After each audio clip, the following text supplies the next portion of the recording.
think the strongest bladers aren't the smartest, and the smartest bladers aren't the best. Now, in the Beyblade show, there are many intelligent characters, each with their own unique skills and areas of expertise. However, if we're talking about raw intelligence, not all of them are shown to be on the same level. And you'll probably say, but Beyblade Dad, Frida La Jolla is so smart. Kenny is so smart too. And what about the Beyblade scientists? Now that's a good point. So perhaps you may be one of the older gen fans screaming out, what about Kai or Madoka, bro? Well, what makes a Beyblade character smart though? Is it their skills as a blader? What about exceptional analytical skills? Or is it that they can build Beyblades? Because if so, does that make Baltaoy smarter than Daigo? Are Beyblade characters smart at all? Okay, so there's a lot to unpack here. And we have the top ranked bladers. And they have made upgrades to the Beyblade sport, like creating new launchers, base stadiums, and of course, the Beyblades themselves. But does that make them smart? Sure, up to some extent. Now, if we're looking at the main characters though, it's easy to assume that no, they don't have to be smart. They simply need to have a strong bond with their babe, a strong aura, and a strong drive to become the best, like Aiger, Dante, and Vault. Plus, intelligence. It can manifest in many different ways and be influenced by people's upbringing. Like, can we say that Aiger is not smart because he was raised in a farm and never went to school? I mean, it's not really clear that he had attended school before the season started. It's clear, however, that he does have a talent for metalworking and a superior strength that both help him in a Beyblade battle. Now, there are more common traits and characteristics that can be associated with intelligence, including curiosity, creativity, and open-mindedness that we do see in our favorite Beyblade characters. But again, I'm getting ahead of myself. There are different ways to be smart. Let's define what kind of intelligence we're looking for, at least for this video. Now, in real life, there are IQ tests or intelligence quotient tests that measure a human's intelligence level. I've linked the official Mensa website in which you can take an IQ test, hopefully after this video, and see how you rank. Now, we can't really test our bladers per se, but I thought it'd be cool for you to know where and how to test yourself. But back to our question, who is the smartest Beyblade character? I'd say Beyblade is all about numbers, since you can't win a battle just by talking to your opponent. Beyblade needs a logical or mathematical approach, from the diameter of a base stadium to the angle of the tip of a Beyblade driver. Beyblade is run by numbers, and the more you know of them, the better your chances of winning. I'm sure you also need a bit of luck and strength to compete with the best. Therefore, the strongest bladers aren't necessarily the smartest, and the smartest bladers aren't necessarily going to be the best. Like Vault, Aiger, or Dante, they aren't the sharpest tools in the box, yet they can use their creativity and hone in their strength and talents to become the #1 bladers. But then who in all of Beyblade is so smart? If you think you know the answer already, you can pause the video and comment below, or maybe you don't, and that's okay. That's exactly why I'm making this video. Now, whether it's Rahul, Madoka, or Taiga's ability to upgrade Beyblades, or Daigo's and Gwyn's way of studying attack patterns, there are other bladers' intellect which surpass that of the main characters, at least in my opinion. Let's take for example Kenny. In the first era of Beyblade, he's the one who repairs and analyzes Beyblades better than Tyson, the main character. He's also known for being good with computer science and math.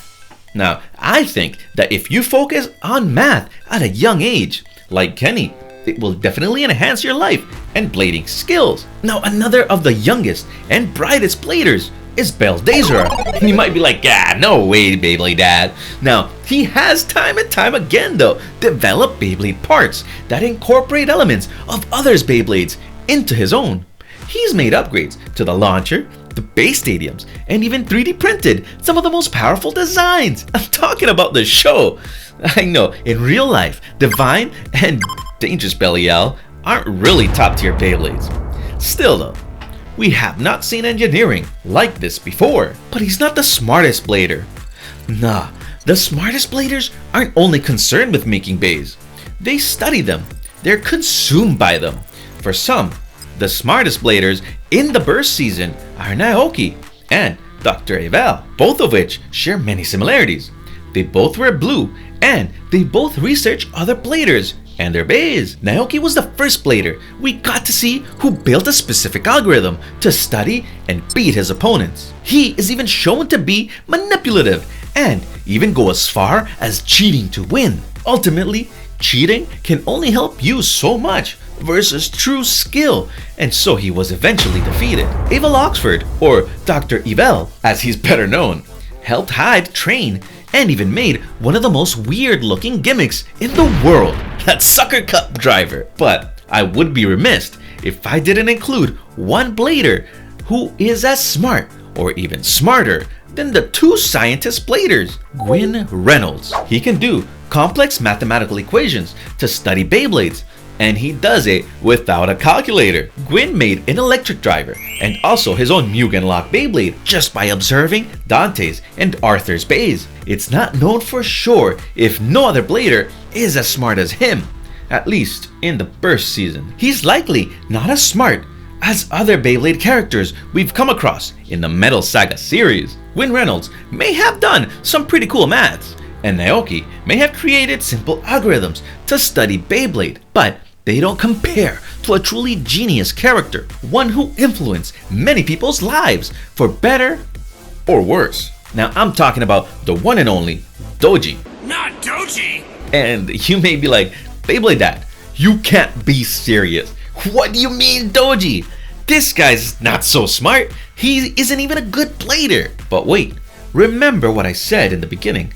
The strongest bladers aren't the smartest, and the smartest bladers aren't always gonna be the best. Doji, while being an antagonist, is one of the smartest characters in the Beyblade seasons, and that's because he goes beyond just logical, mathematical intelligence.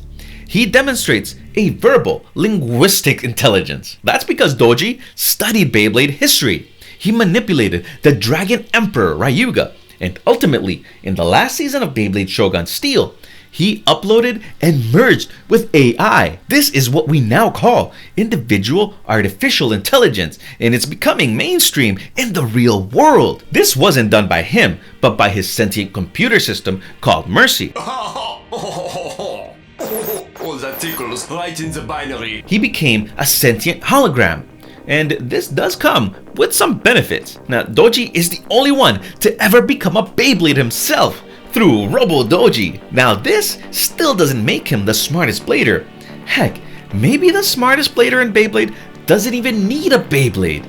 Maybe the smartest character in Beyblade is simply a scientist. Now, I mean like the ones from the Beyblade Research Center, or Judy from the BVA Research Center, or Dr. Ziggurat, quite possibly one of the smartest characters in Beyblade. So he was the owner of Hades Inc., and more importantly, he was the creator of the arrangement system. So this is like a hibernation capsule that enhances a blader's hidden power and creates a Beyblade to match the blader, and at the same time, it increases the base power to a new limit. Now, if this sounds familiar, it does to me too. In my opinion, it's the inspiration for what the Requiem project used on Shu Kurenai in order to make Spryzen Requiem.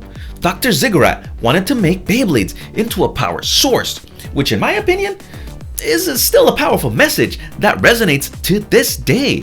It's still very relevant and a recurring problem that we have yet to rid ourselves from. That is, the consumption of oil and use of throwaway products like plastic bags, utensils, and toys. Although, in real life, we can't use a Beyblade in this fashion. And in my head, it kinda sounds like using a perpetual motion machine, which doesn't actually exist. His ideals were like that of Nikola Tesla, in that he experimented with energy and the distribution of it through the sky. Although Ziggurat was greedy and ended up selling out. So really, all these characters are smart, but none are necessarily geniuses. There are people born with inherent traits like a high IQ that can easily find solutions to hard problems. They may be labeled as weird or antisocial, but in truth, it's just hard for them to fit in. Brooklyn was such a genius. Yes, I'm taking it way back to the beginning of Beyblade. Brooklyn was the antagonist of the Beyblade G Revolution season and was described as a genius, someone who didn't need to try hard to excel at anything, including Beyblade. His ability to learn, reason, and think abstractly and resolve problems made him an outcast, as he lacked emotional intelligence. This is the ability to understand and manage one's own emotions, as well as understand the emotions of others. Emotional intelligence is often considered a key component of social intelligence and is important for effective communication and building relationships, and is sadly what he lacked, and which often tends to happen to many people with high IQ. So I think it's important to note that intelligence is not solely determined by genetics or your abilities as a blader. In the end, I don't think that the smartest bladers were born geniuses. In fact, most were influenced by their environment, their education, and their life experiences. But what if bladers don't need to be smart, but strong? Who is the strongest blader? You could find out in this video with this Beyblade Dad. It seems that the